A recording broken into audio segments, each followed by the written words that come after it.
Hello everyone, myself Dr. Komal. In our last session, we have discussed about the abnormalities of valvular heart disease. So, we have concluded that topic at the end of that session, and from today we are beginning with our new topic, but 2D Echo Part 5. So, I welcome you all to this session.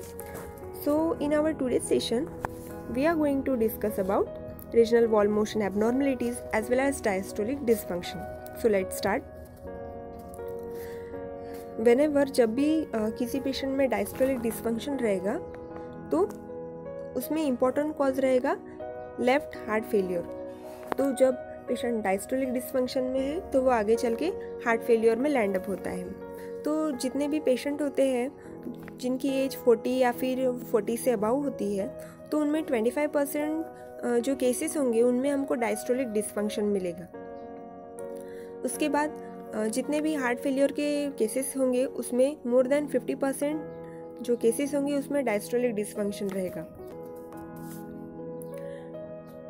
तो diastolic dysfunction मतलब क्या? तो जब भी हमारा heart है वो proper relax नहीं हो पाएगा तो ऐसे कंडीशन को हम लोग डायस्टोलिक डिसफंक्शन कहते हैं. हार्ट का काम होता है कि वो कंटिन्यू कॉन्ट्रैक्ट एंड रिलैक्स होते रहता है, बट जब भी हार्ट प्रॉपर रिलैक्स नहीं हो पाएगा तो ऐसे कंडीशन को डायस्टोलिक डिसफंक्शन कहा जाएगा. उसके फैक्टर्स कौन से हैं जो कि डायस्टोल को अफेक्ट करते हैं? तो उसमें आता है वेंट्रिकुलर फंक्शन. वेंट्रिकल के फंक्शन में अगर प्रॉब्लम है या फिर एवी वाल्व फंक्शन, एट्रियोवेंट्रिकुलर वाल्व के जो फंक्शंस होते हैं, एट्रियोवेंट्रिकुलर वाल्व में आएगा ट्राइकस्पीड बाइकस्पीड वाल्व. अगर इनमें कोई गड़बड़ है still this will be one of the factor. उसके बाद है रेट ऑफ रिलैक्सेशन. उसके बाद है ventricular compliance. Ventricular compliance similar to ventricular function ही होता है.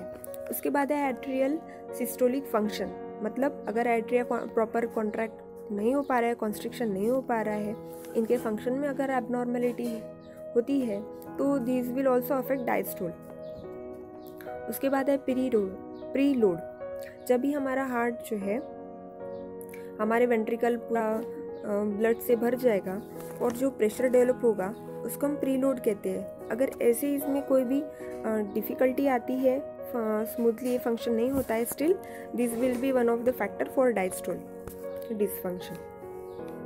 अगर हार्ट रेट में प्रॉब्लम है या फिर रिदम में प्रॉब्लम है तो इसके कारण भी हमारे डायस्टोल फेज को वो अफेक्ट करेगा.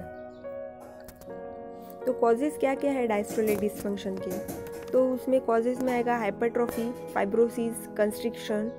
फोर्थ है इस्टेमिया, यानी कि हार्ट में परफ्यूशन डिफेक्ट रहेगा. परफ्यूशन मीन हार्ट को जितना ब्लड सप्लाई होना चाहिए उतना नहीं हो पाएगा, तो ऐसे कंडीशन को हम लोग इस्टेमिक हार्ट डिसीज बोलते हैं. उसके बाद है कैल्शियम ओवरलोड एंड लास्ट है ATP depletion in the form of nutrition and oxygen.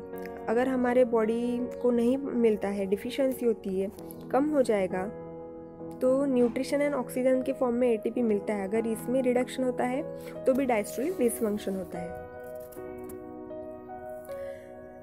Diastolic dysfunction के टोटल 4 ग्रेड्स होते हैं, ये भी जानना हमें बहुत ज़्यादा इम्पॉर्टेंट है. तो टोटल 4 ग्रेड्स है. पहले ग्रेड में बिल्कुल भी कोई सिम्टम नज़र नहीं आते हैं.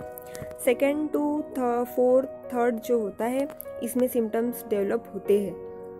तो ग्रेड सेकेंड में मॉडरेट सिम्टम्स मिलते हैं हमको. तो इसमें जो लेफ्ट एट्रिया जो होता है उसका फीलिंग प्रेशर जो है वो बढ़ा हुआ मिलता है. ग्रेड 3 में थोड़ा most severe, grade 3 and grade 4 में थोड़ा सीवियर फॉर्म में हमको ज़्यादा सीवियर फॉर्म में सिम्टम्स मिलेंगे. ग्रेड 3 में एट्रिया पूरा एनलार्ज हो जाएगा.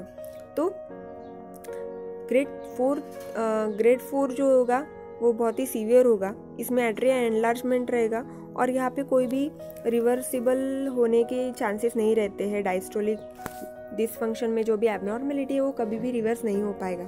तो ग्रेड 1, ग्रेड 2, ग्रेड 4 तक, ग्रेड 1, ग्रेड 2, ग्रेड 3 तक हम लोग डिसीज़ को रिवर्स कर सकते हैं. प्री लोड को कम करके, डायूरेटिक्स ये सब मैनेजमेंट करके हम लोग डायस्टोलिक डिसफंक्शन को रिवर्स कर सकते हैं. बट वंस अगर एक बार पेशेंट ग्रेड 4 में लैंड अप हुआ तो हम लोग उसको कुछ भी नहीं कर पाएंगे, वो इरिवर्सिबल हो जाएगा। अभी नेक्स्ट देखते हैं रीजनल वॉल मोशन एबनॉर्मलिटीज। तो इसके जो है वो टोटल 4 टाइप्स होते हैं, हाइपोकाइनेसिया, अकाइनेसिया, डिस्काइनेसिया, एन्यूरिज्मल।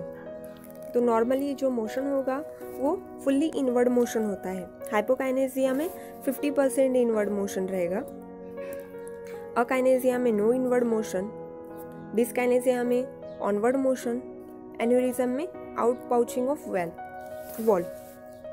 तो इसको डायग्राम से हेल्प से हम लोग अंडरस्टैंड करने की कोशिश करते हैं।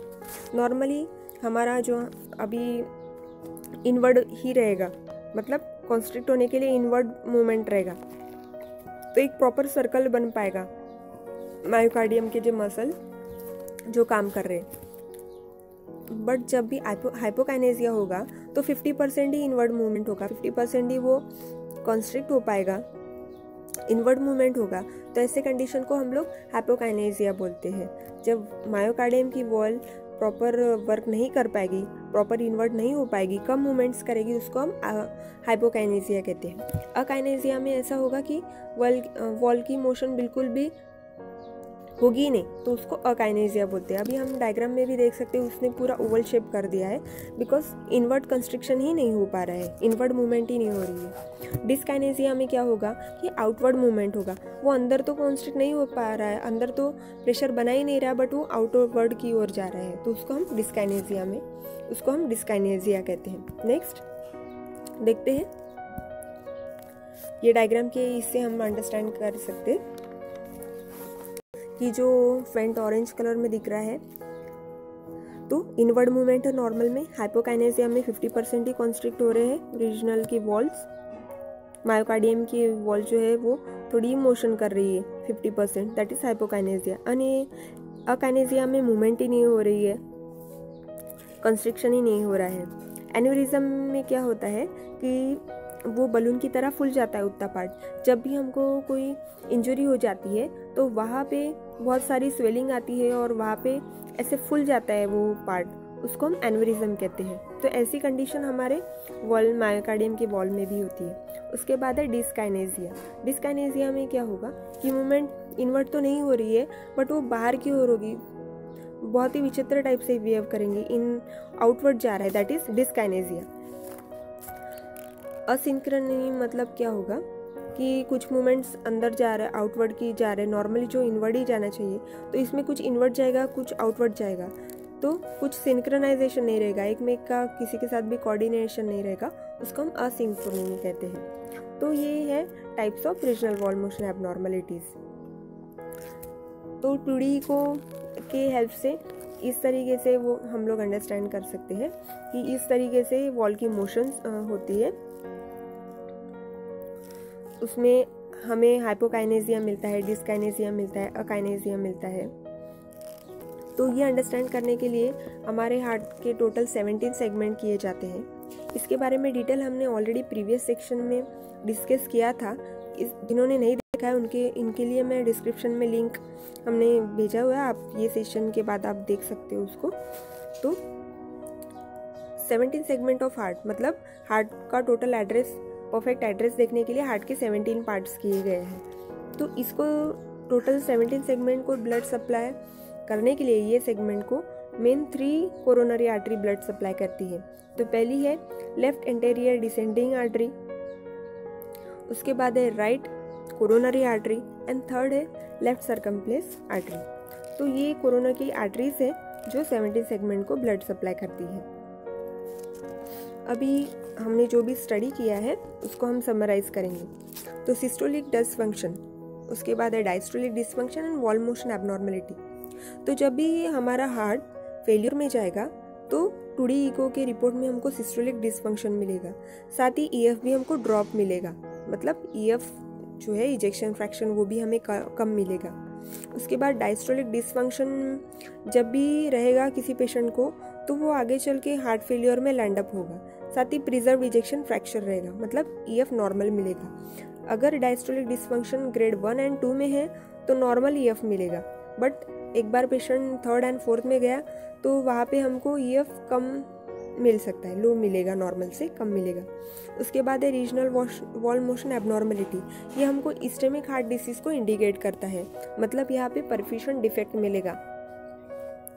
तो इस तरीके से हमको ये सब अंडरस्टैंड करना बहुत ज़्यादा इम्पॉर्टेंट है। तो जब भी हम 2D इको का रिपोर्ट देखेंगे तो हमें क्लिनिकली इसका इस तरीके से इम्पोर्टेंस है कि जब डायस्टोलिक डिसफंक्शन मिलेगा तो हमको हार्ट फेलियर की ट्रीटमेंट करना चाहिए। उस डायरेक्शन से अंडरस्टैंड करके इसी तरीके से हम लोग ट्रीटमेंट देना चाहिए। उसके बाद है वॉल मोशन एबनॉर्मलिटी। जब भी हमको 2D इको में वॉल मोशन एबनॉर्मलिटी मिले तो हमको इस्टेमिक हार्ट डिसीज़ मतलब इंडिकेट करने वाला है, तो हमें इस्टेमिक हार्ट डिसीज़ की ट्रीटमेंट करना चाहिए। तो इसीलिए 2D इको का बहुत ज़्यादा इम्पोर्टेंस है, और इसके ये सब पैरामीटर्स जब भी हम देखेंगे तो हमें अंडरस्टैंड करेगा कि किस तरीके से, किस डायरेक्शन में हमको ट्रीटमेंट देना है हमारे पेशेंट को, और हमें बहुत अच्छा रिजल्ट मिलने वाला है। एक बार हमें क्या कॉज है ये पता चलेगा तो हम बहुत इजीली उसको किस तरीके से ट्रीटमेंट करना है ये हम अंडरस्टैंड कर सकते हैं। तो हमारे क्लिनिकल प्रैक्टिस में अच्छी मिलने के लिए, रिलीफ मिलना चाहिए हमारे पेशेंट को, तो इसीलिए इन सब पैरामीटर्स को अंडरस्टैंड करना बहुत इम्पोर्टेंट है। तो होप जब भी आप आगे से 2D इको का मतलब 2D इको का रिपोर्ट देखोगे तो इसी तरीके से उसको आइडेंटिफाई करके अंडरस्टैंड करने की कोशिश करेंगे। Hope it is going to help.